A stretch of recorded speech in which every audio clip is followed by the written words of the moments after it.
খুলনার রূপসায় রেল সেতুর সাথে ধাক্কা লেগে ডুবে গেছে লাইটার জাহাজ MV7 সার্কেল 23। জাহাজটিতে 1175 টন সিমেন্ট তৈরির কাঁচামাল রয়েছে। জানা যায় মংলা বন্দরের হারবাড়িয়া এলাকা থেকে সিমেন্ট তৈরি কাঁচামাল নিয়ে রূপসায় একটি ফ্যাক্টরিতে যাচ্ছিল জাহাজটি। পথে রেল সেতুর সাথে ধাক্কা লেগে ডুবে যায়। তাৎক্ষণিকভাবে 13 জনকে উদ্ধার করা হয়। ঘটনাস্থল পরিদর্শন করেছে কোস্টগার্ড, নৌপুলিশ। জাহাজটি উদ্ধারে এখনও কাজ শুরু হয়নি। এ বিষয়ে আরো জানাতে খুলনা থেকে যোগ দিচ্ছেন মামুন রেজা। মামুন, এই মুহূর্তে সেখানকার পরিস্থিতি জানাবেন।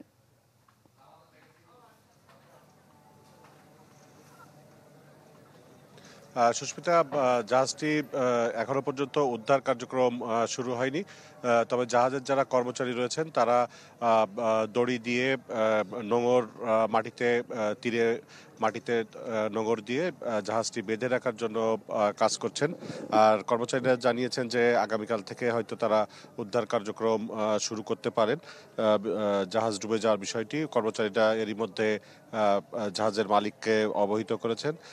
জাহাজের সুকানি ইমাম হোসেন লিটু এবং গ্রিজার অমিত কুমার শীল তারা জানিয়েছেন যে মংলা বন্দরের হারবাড়িয়া এলাকা থেকে সিমেন্টের কাঁচামাল লাইভ স্টোন প্রায় 1175 টন বোঝাই করে তারা রূপসায় 7 রিং সিমেন্ট ফ্যাক্টরির দিকে আসছিলেন। প্রতিমধ্যে রূপসা রেল সেতুর সঙ্গে ধাক্কা লেগে জাহাজটি ডুবে যায় এবং এখনো জাহাজটি ডুবন্ত অবস্থায় রয়েছে। তবে নদীর তীরবর্তী এলাকায় এসে তীরের কাছাকাছি এলাকায় এসে জাহাজটি ডুবে যাওয়ার কারণে বড় ধরনের কোনো ক্ষয়ক্ষতি হয়নি।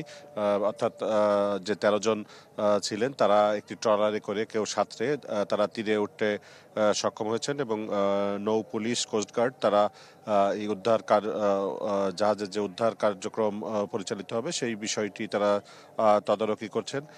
এর আগে প্রায় 1 বছর আগে রূপসা রেল সেতুর পিলারের সঙ্গে ধাক্কা লেগে একইভাবে একটি লাইটারের জাহাজ ডুবে গিয়েছিল এবং সেই ঘটনায় 2 জনের প্রাণহানি হয়েছিল।